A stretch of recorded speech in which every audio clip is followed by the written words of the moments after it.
Hey guys, Kevin here, and today is quite a big day in the UK. They've signed Article 50, which means that Britain will be leaving the EU in a few years' time. And a month ago, I talked about one of the changes of that, and one of the changes would be that we're going to see a lot of prices being changed. Going up. We're going to see a lot of things going up, technology-wise. Now, what I've got here is a good example of this. When I talked about this last month, this is one of the products that I talked about is going to be going up in price. Microsoft, Apple, a lot of technology companies come out when they heard that the UK was leaving the EU, and they all said, well, we're going to put up prices. And the Surface Book with Performance Base is a good example of this. This is the Surface Book, Microsoft Surface Book. It's called the Surface Book with Performance Base, but a lot of articles and reviews are calling it the Surface Book 2. It is hell of expensive. Now, you guys know I used to have the Surface Pro 4, and I nearly bought the Surface Book instead because it was only like a few £100 more, but I didn't because I thought I would use the tablet more. But in hindsight, I probably should have bought the Surface Book. And saying that, I bought the Surface Pro 4 second hand. If you buy the Surface Book new, you're going to have deep pockets. So I'm just want to talk about that in this video, and really just talk about this coming out, and talk about a few things that annoy me. This has been out for, I think, 5 or 6 months in the USA. So you can see here the release date is 20th of April 2017, and you can order it just now. So let's look at the prices before we do anything else, right? So Intel Core i7, 8GB of RAM and a discrete graphics card will set you back £2,249. That's a hell of a lot of money. So 512 bumps you up to 16GB of RAM, and you double the storage, and that will cost just about 2,700. If you want 1TB, £3,149. An extra 512GB of storage is going to cost you an extra, what's that, £450. Like, what is, I don't understand. They just pull these prices out of a hat. Now, if you've never seen the Surface Book before, you can see it here. It's essentially like a big, it is a laptop, but you can take off the screen and use it as a tablet if you want, but it's not got a great, it's got less time than the Pro when you take it off the unit, because the actual base of the laptop has the battery, has another battery and the graphics card and things like that. It is a beautiful design. You can see it's got a 13.5-inch screen. You can use the pen on it and things like that, and you can see here they've got it plugged into a computer. Now, one thing to note is, see this picture here where they've got it and they've got it attached to 2 monitors. Looks very professional. What they don't tell you is, you need to buy that docking station. Microsoft's the docking station, it's a few £100s. So that's even more money. It's very expensive. Now, money is, personally, I don't think this is worth it. I think this is a beautiful device. I reckon if you're in photography and things like that, you're maybe going to love this, but I think it's very, very expensive. I think there's much better, cheaper alternatives. I think the market is more competitive now. But I just want to say that this is one thing I noticed, and it's something Apple do and Microsoft are doing it well.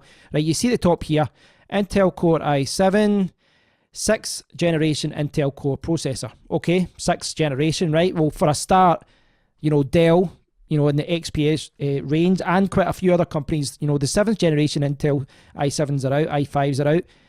Why aren't those being put in this laptop? This is coming out with a chip that's been out for a long time. It's dated as soon as it's released. I'm not going to say it's dated, that's wrong, because these chips can still perform, but for this kind of money, you would think you would get the latest CPU, and you're not getting a latest CPU. Like the Dell XPS launched last September, and that had the 7th generation Intel chips, and this has got the 6th generation, and it's like, well, why are you charging such a premium for using older tech? I do think I know design and ergonomics and all that comes into it, and I know it's a premium product, but you're charging that much money and you're giving, specs wise, you're giving older technology. Now, if you look down here, you'll see this the specifications, and you can see that it's been improved. Surface Pro 4, 9 hours there. The original Surface Book 12 hours. This one can get up to 16 hours. Obviously, there's a little asterisk saying if you put it on 10% brightness. It's got a beautiful screen there, 267 pixels per inch. It's very light, 3.63 pounds, 1.6 kilograms. It's got 2 USB 3 ports, SD card reader, headphone jack, mini display port, Surface Connect. That's for the connecting the docking thing. Oh, the power thing, I think that is, sorry. Which then you attach to that, I believe. I've not checked that out, that accessory yet. Okay, this is the thing that's annoying me, right? So you can see here, this is a discrete graphics card, right? NVIDIA GeForce GTX 965M, which comes with 2 gigabytes, right? It's telling you that's the graphics card, but it still says here 6th generation Intel Core i7. This is the same thing that Apple does, and it really, really, really annoys me. On this page, there is no point, at no point does it tell you what that chip is. And the CPU is it's the most important thing in a laptop, really, you know.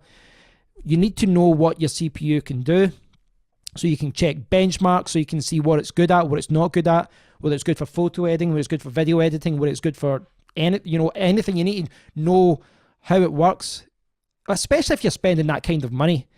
At no point does it tell you, what it does. And there was a lot of I was looking down all these articles trying to find it, and all these articles weren't talking about it either. But I eventually found one, and you can see here 6th generation Intel Core i7. So it's a 6600U. So they've not changed the CPU in this by the looks of it. And for any that know this is a dual core processor. So it's a dual core ultra low voltage. Which ultra low voltage is how they can get the 16 hours of battery life, right? I understand that, but from a performance point of view, and I'm speaking as someone who had the 6600U on the Surface Pro 4, this is a great CPU as far as general work, as far as giving you good battery life, but this is not designed for heavy work. I couldn't even do like 1080p video editing on the Surface Pro 4. It would stumble. I'd press play, and then all the footage was go along up and down. It really just isn't designed for video editing. So if you need to do anything that requires power, the Surface Book isn't for you. I mean, it really is. That's ridiculous, really, when you think about it. Like $3,000 before you even buy the Surface Dog accessory to attach to screens and all the other things you probably need for this as well. £3,150, and this thing can't even edit a 1080p video on Premiere Pro, or I'm trying to think what else, like Sony Vegas, Final Cut's obviously Apple Mac, but Apple kind of went down this route as well, and they're underpowering the device, giving older technology at a premium price, and I would buy this second hand if it was there was a bargain, and I thought, right, for a second device, for something I can just throw in my bag. But even then, second hand, I'm not going to be able to do video editing on it. It's going to be a glorified Facebook device. Do you know what I mean? Maybe that's a little bit harsh, but really, for writing, like from my point of view, I could do general internet work. I could update my websites. I could write articles. I could do Photoshop and things like that. But as soon as I try to do video editing on this device, it's going to struggle. It's not going to be able to do it. And for the money you're spending, that is ridiculous. I mean, a dual core. I'm glad they've thrown in the graphics card, but a dual core on an i7 is at that price. That is a ridiculous price. Yeah, I think if you've got more money than sense, and money isn't a concern at all, and you don't need to video edit, then go ahead and buy this thing. But the 6600U isn't designed for video editing. It's not designed for a lot of applications that need CPU. So anything beyond light work, you're going to struggle. It's going to be fine for Photoshop and things like that, and all the photographs you can see there show that it's aimed at professionals like that. So if you're not worried about the CPU, if you think the 6600U is fine for you, then maybe that's what you're going to be looking at. But you're going to have to pay a premium for it. Without a doubt, I'm not going to say it isn't a sexy device. It's very, very beautiful. I like that there's companies out there pushing the boat out as far as, design and giving Apple a run for their money.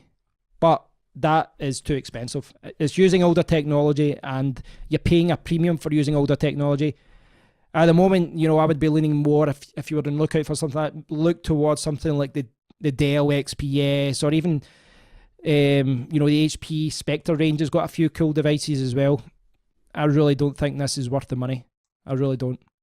But I'd like to hear what you think, guys. Let me know in the comment area below. Leave a comment, and until next time, thanks for watching.